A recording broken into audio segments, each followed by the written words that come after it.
Rain lily ಹೆಸರಲ್ಲೇ rain ಇರೋದ್ರಿಂದ ಮಳೆ ಬಂದಾಗ ಅರಳುವಂಥ ಹೂವಿದು.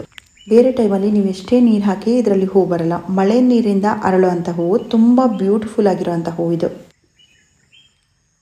ಬಲ್ಬ್ಸಿಂದ ಬೆಳೆಯುವಂಥ ಗಿಡ, ಸಣ್ಣ ಈರುಳ್ಳಿ ಇರುತ್ತಲ್ಲ ಅದೇ ಸೈಜಲ್ಲಿರುತ್ತೆ ಈ ಬಲ್ಬ್ಸಿಂದ ಬೆಳೆಯೋ ಎಲ್ಲ ಗಿಡಗಳಿಗಿಂತ ಇದ್ರ ಬಲ್ಬ್ಸ್ ತುಂಬ ಚಿಕ್ಕದಿರುತ್ತೆ ಅನಿಸುತ್ತೆ. ಈ ರೈನ್ ಲಿಲೀಸ್ ಬಲ್ಬ್ಸ್ನ ನೀವು ಮಳೆಗಾಲದಲ್ಲಿ ಯಾವ ಟೈಮಲ್ಲಿ ಬೇಕಾದರೂ ನೆಡ್ಬೋದು. ನೀವು ಯಾವಾಗ ಬಲ್ಬ್ಸ್ನ ನೆಡ್ತೀರಾ ಆವಾಗ ಅದರಲ್ಲಿ ಹೂ ಬರುತ್ತೆ. ಮಳೆಗಾಲ ಮುಗಿದ ಮೇಲೂ ನವಂಬರ್ ಡಿಸೆಂಬರ್ ತನಕ ಇದರಲ್ಲಿ ಹೂ ಬರ್ತಾನೆ ಇರುತ್ತೆ. ಹೂವಿನ ಸೀಸನ್ ಮುಗಿದು ಹೋದ್ಮೇಲೆ ಈ ಗಿಡದ ಎಲೆಗಳನ್ನ ಕಟ್ ಮಾಡಿಬಿಟ್ಟು ಹಾಗೆ ಬಿಡ್ಬೋದು, ಅಥವಾ ಬರೀ ಎಲೆಗಳನ್ನ ಹಾಗೆ ಬಿಟ್ರು ಈ ಎಲೆಗಳು ನೋಡೋದಕ್ಕೆ ತುಂಬ ಚೆನ್ನಾಗಿ ಕಾಣಿಸುತ್ತೆ. ಇದು ಡಿಸೆಂಬರಲ್ಲಿ ತೆಗೆದಿರೋಂಥ ವಿಡಿಯೋ. ಒಂದೊಂದ್ಸಲ ಮಳೆಗಾಲ ಮುಗಿದ ಮೇಲೂ ನವಂಬರ್ ಅಥವಾ ಡಿಸೆಂಬರ್ಲಿ ಒಂದೊಂದ್ಸಲ ಚಿಕ್ಕದಾಗಿ ಮಳೆ ಬರ್ತಾ ಇರುತ್ತೆ, ಆವಾಗ ಅರಳಿರೋವಂಥ ಹೂವಿದು.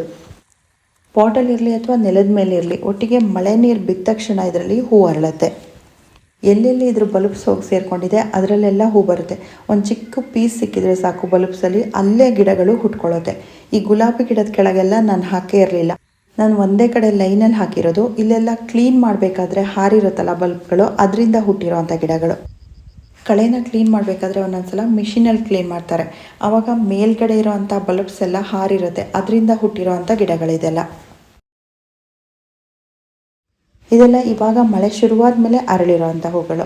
ಈ ರೈನ್ ಲಿಲೀಸ್ ಇದೆಯಲ್ಲ ತುಂಬ ಹಾರ್ಡಿ ಪ್ಲ್ಯಾಂಟ್. ನೀವು ಮಣ್ಣಲ್ಲಿ ಹಾಕಿ ಅಥವಾ ಪಾಟಲ್ಲಿ ಹಾಕಿ ಎಲ್ಲಿ ಹಾಕಿದ್ರೂ ಬರುತ್ತೆ. ಇದಕ್ಕೆ ಯಾವುದೇ ರೀತಿ ಹೆಚ್ಚು ಕೇರ್ ಮಾಡೋ ಹಾಗಿಲ್ಲ.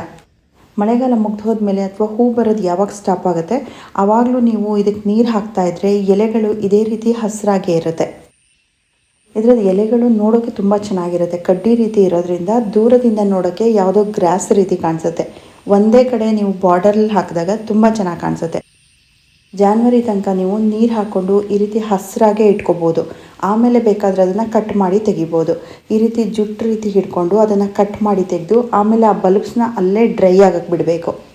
ಆಮೇಲೆ ಯಾವಾಗ ಮಳೆ ಬರುತ್ತೆ ಅದರಷ್ಟಕ್ಕದು ಎಲೆಗಳು ಕೂಡ ಗ್ರೋ ಆಗುತ್ತೆ, ಹೂ ಕೂಡ ಬರುತ್ತೆ. ಈ ಬಲ್ಬ್ಸಿಂದ ಬೆಳೆಯುವಂಥ ಗಿಡಗಳಿಗೆ ನೀವು ವರ್ಷ ಇಡೀ ನೀರು ಹಾಕ್ತಾಯಿದ್ರೆ ಹೂ ಚೆನ್ನಾಗಿ ಬರಲ್ಲ. ಅದನ್ನು ನಾನು ಅಮರ್ ಲಿಲೀಸ್ ಮತ್ತು ಕೆಲಾಡಿಯಮ್ಸ್ ವಿಡಿಯೋದಲ್ಲಿ ಹೇಳಿದ್ದೀನಿ. ಬಲ್ಬ್ಸಿಂದ ಬೆಳೆಯೋ ಗಿಡಗಳಿಗೆ ಯಾವಾಗಲೂ ವರ್ಷದಲ್ಲಿ ಇಷ್ಟು ದಿನ ರೆಸ್ಟ್ ಪೀರಿಯಡ್ ಅಂತ ಇರುತ್ತೆ. ಆ ರೀತಿ ರೆಸ್ಟ್ ಕೊಟ್ಟಾಗ ಮಾತ್ರ ಅದರಲ್ಲಿ ನೆಕ್ಸ್ಟ್ ಹೊಸ ಎಲೆಗಳು ಬಂದು ಹೂ ಬರೋದು. ಅಮರ್ ಲಿಲೀಸ್ ಮತ್ತು ಕೆಲಾಡಿಯಮ್ಸ್ ಗಿಡಗಳಿಗೆ 2 ತಿಂಗಳಾದರೂ ರೆಸ್ಟ್ ಬೇಕಾಗುತ್ತೆ. 2 ತಿಂಗಳು ಫುಲ್ ಡ್ರೈ ಆಗಕ್ಕೆ ಬಿಡಬೇಕು. ಆಮೇಲೆ ಪುನಃ ನೀವು ಹೊಸದಾಗಿ ನೆಟ್ಬಿಟ್ಟು ನೀರು ಹಾಕ್ಬೋದು. ಆದರೆ ಈ ರೈನ್ ಲಿಲೀಸ್ ಬಲ್ಬ್ಸ್ಗೆ ತುಂಬ ಕಡಿಮೆ ಟೈಮ್ ಸಾಕು. 15 ದಿನದ ಗ್ಯಾಪ್ ಕೊಟ್ರೂ ಸಾಕಾಗುತ್ತೆ. ನೀವು ಮಳೆ ಶುರುವಾಗೋಕ್ಕೆ ಮುಂಚೆ 15 ದಿನ ಮುಂಚೆ ಈ ಎಲೆಗಳನ್ನೆಲ್ಲ ಕಟ್ ಮಾಡಿಬಿಟ್ಟು ನೀವು ನೀರು ಹಾಕ್ತಾನೆ ಹಾಗೆ ಡ್ರೈ ಆಗಕ್ಕೆ ಬಿಡಬೇಕು. ಅದಾದಮೇಲೆ 15 ದಿನ ಆದಮೇಲೆ ಮಳೆ ಬಂದ್ರೂ ಇದರಲ್ಲಿ ಹೂ ಬರುತ್ತೆ. ಬಲ್ಬ್ಸಿಂದ ಬೆಳೆಯೋ ಯಾವುದೇ ಗಿಡಗಳನ್ನ ಮಣ್ಣಲ್ಲಿ ತುಂಬ ಆಳಕ್ಕೆ ನೆಡಬಾರ್ದು. ಕೆಲಾಡಿಯಮ್ಸ್ ವಿಡಿಯೋದಲ್ಲಿ ನಾನು ಅದನ್ನು ಡೀಟೇಲಾಗಿ ತೋರಿಸಿದ್ದೀನಿ ಯಾವ ರೀತಿ ನೆಡೋದು ಅಂತ. ಅದೇ ಮೆಥಡಲ್ಲಿ ಈ ರೈನ್ ಲಿಲೀಸ್ ಬಲ್ಬ್ಸ್ನ ಕೂಡ ನೆಡ್ಬೋದು. ಮಣ್ಣಿಂದ 1/4 ಇಂಚ್ ಅಥವಾ ಅರ್ಧ ಇಂಚ್ ಮಾತ್ರ ಒಳಗಡೆ ಇರಬೇಕು. ಅಥವಾ ಗಿಡ್ಡೆಗಳನ್ನ ಪಾಟಲ್ಲಿ ಇಟ್ಕೊಂಡು ಅದ್ರ ಮೇಲೆ ನೀವು 1/4 ಇಂಚ್ ಅಥವಾ ಅರ್ಧ ಇಂಚ್ ಮಣ್ಣನ್ನು ಹಾಕ್ಬೋದು.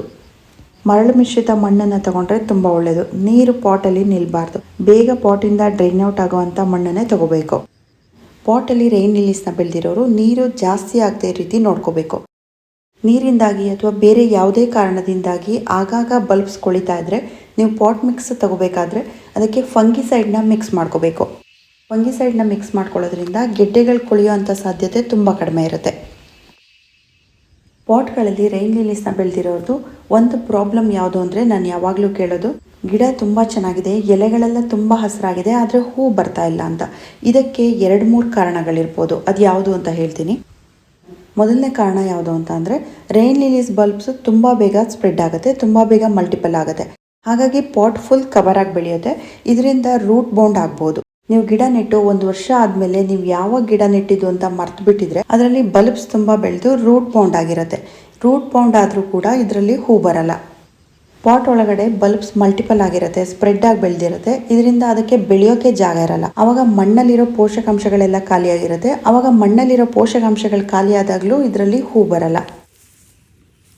ಇನ್ನೊಂದು ಕಾರಣ ಯಾವುದು ಅಂತಂದರೆ, ನೀವು ಫರ್ಟಿಲೈಸರ್ ಹಾಕಿ ತುಂಬ ದಿನ ಆಗಿರ್ಬೋದು, ಮಣ್ಣಲ್ಲಿರೋ ನ್ಯೂಟ್ರಿಷನ್ ಎಲ್ಲ ಖಾಲಿ ಆಗಿರ್ಬೋದು, ಆವಾಗಲೂ ಕೂಡ ಹೂ ಬರೋದು ಕಡಿಮೆ ಆಗುತ್ತೆ. ಮೂರನೇ ಕಾರಣ ಯಾವುದು ಅಂತ ಅಂದರೆ, ಇದಕ್ಕೆ ಫುಲ್ ಸನ್ಲೈಟ್ ಇರಲೇಬೇಕು. ಎಷ್ಟೇ ಮಳೆ ಬಂದರೂ ಕೂಡ ಇದಕ್ಕೆ ಸನ್ಲೈಟ್ ಬೇಕೇ ಬೇಕು. ಹೂ ಅರಳೋದಕ್ಕೆ ಸನ್ಲೈಟ್ ಬೇಕೇ ಬೇಕು. ಪಾಟ್ಗಳಲ್ಲಿ ರೈನ್ ಲಿಲೀಸ್ನ ಬೆಳೆದಿರೋರು ನೀವು ಆದಷ್ಟು ಯಾವಾಗಲೂ ಸನ್ಲೈಟ್ಗೆ ಇಡಬೇಕು. ಲಾಸ್ಟ್ ರೀಸನ್ ಯಾವುದು ಅಂತ ಅಂದರೆ, ಮಳೆ ನೀರು ಬೀಳೋ ಕಡೆ ನೀವು ಈ ಪಾಟ್ಗಳನ್ನ ಇಟ್ಟಿಲ್ಲ ಅಂತ ಅಂದರೆ ತಕ್ಷಣ ಮಳೆ ನೀರು ಬೀಳೋ ಕಡೆ ಇಡಿ, ಆವಾಗ ಹೂ ಬಂದೇ ಬರುತ್ತೆ. ಇವಾಗ ಮಳೆಗಾಲ ಆಗಿರೋದ್ರಿಂದ ನೀವು ಇವಾಗಲೂ ಕೂಡ ನರ್ಸರಿಯಿಂದ ಈ ಗಿಡಗಳನ್ನ ತಂದು ಹಾಕ್ಬೋದು. ಒಂದು ಪಾಟಿಗೆ 50 ರೂಪಾಯಿ ಇರುತ್ತೆ. ಅದರಲ್ಲಿ ಒಂದು ಪಾಟಲ್ಲಿ 10ರಿಂದ 20 ಗಿಡಗಳಿರುತ್ತೆ.